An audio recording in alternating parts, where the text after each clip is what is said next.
In nomine Patris et Filii et Spiritus Sancti. Amen. Happy birthday, Mama Mary! Topic ngayon, biyaya at gabay ni Mama Mary. Ang kapanganakan ni Mama Mary na ipinagdiriwang tuwing September 8 ay isang mahalagang araw para sa ating mga Katoliko at maging sa mga hindi Katoliko na naniniwala sa Kanya. Narito ang mga biyayang maaring matatanggap ng mga naniniwala kay Mama Mary. Mga biyayang maaring matanggap. Una, mga Katolikong naniniwala kay Mama Mary, intersesyon o pamamagitan. Naniniwala tayong mga Katoliko na si Mama Mary bilang ina ng Diyos ay isang makapangyarihang taga-pamagitan sa pamamagitan ng kanyang pamamagitan.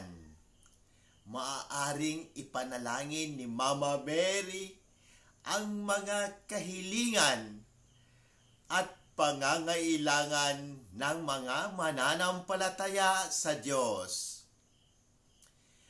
Kaluhalhatian at proteksyon. Ang debosyon kay Mama Mary ay nagdudulot ng kaluhalhatian at proteksyon sa araw-araw na pamumuhay. Naniniwala tayong mga Katoliko na sa ilalim ng kanyang pangangalaga, tayo ay ligtas sa mga panganib at kasamaan. Paglago sa banal na buhay sa mamamagitan ng kanyang halimbawa ng kabanalan, maaaring inspirasyon si Mama Mary nating mga Katoliko upang magsikap na lumalim sa ating pananampalataya at relasyon sa Diyos. Hindi Katolikong naniniwala kay Mama Mary. Pananampalataya at pag-asa.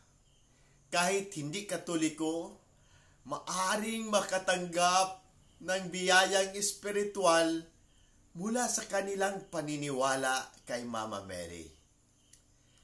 Gaya ng lakas ng loob sa mga pagsubok, pag-asa sa kabila ng mga problema, at inspirasyon mula sa kanyang mga kabutihan.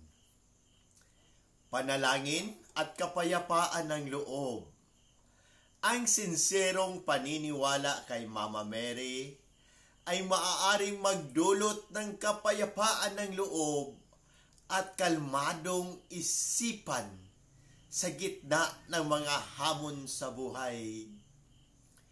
Mga dapat gawin nating mga Katoliko para patuloy na magabayan ni Mama Mary.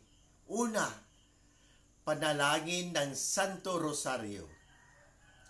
Ang pagsasagawa ng pagdarasal ng Santo Rosario araw-araw ay isang malalim na paraan upang mapanatili ang koneksyon kay Mama Mary.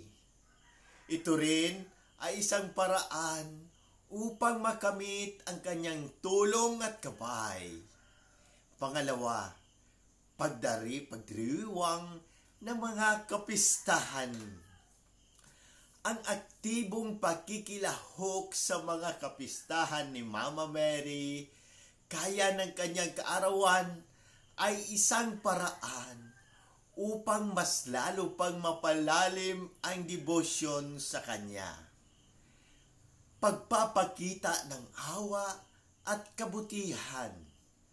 Gaya ng kabutihan, halimbawa ni Mama Mary, ang pagpapakita ng awa, pagmamahal at kabutihan sa kapwa ay isang konkretong paraan ng pagsasabuhay ng kanyang mga aral.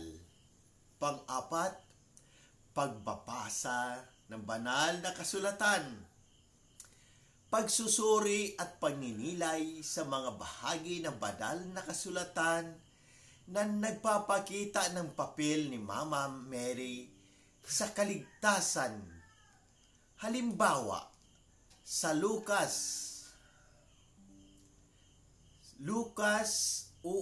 upang higit pang maunawaan ang kanyang kahalagahan at papel sa ating buhay.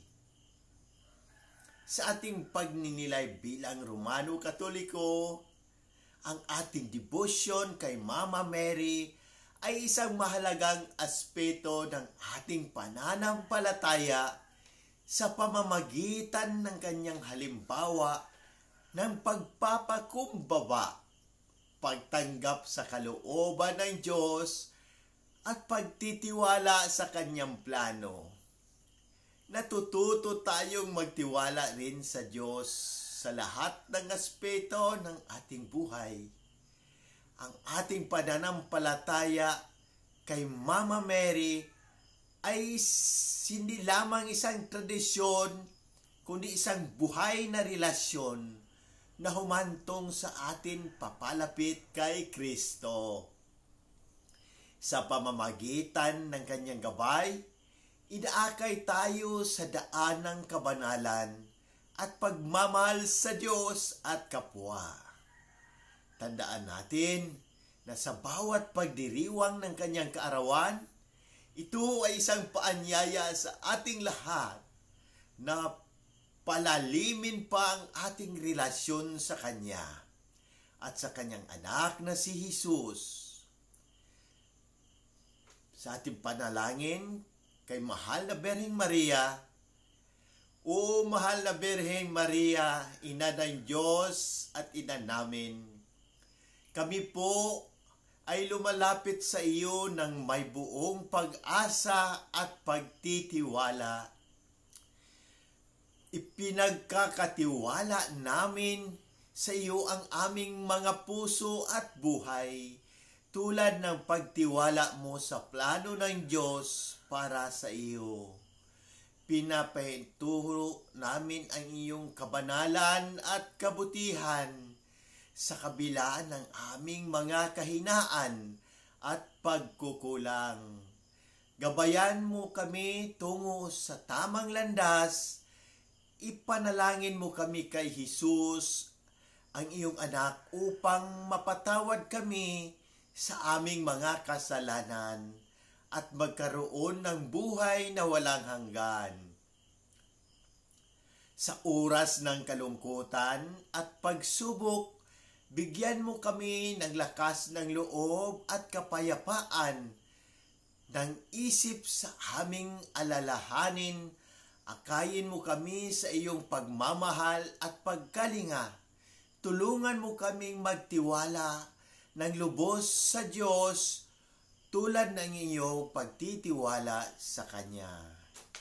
O mahal na Ina, ipagkaloob mo sa amin ang iyong patuloy na patnubay at proteksyon. At ilapit mo kami sa iyong anak na si Jesus. Naway maging bukas ang aming puso sa biyaya at habag ng Diyos. Amen. In nomine Patris et Filii et Spiritus Sancti. Amen. God bless us all.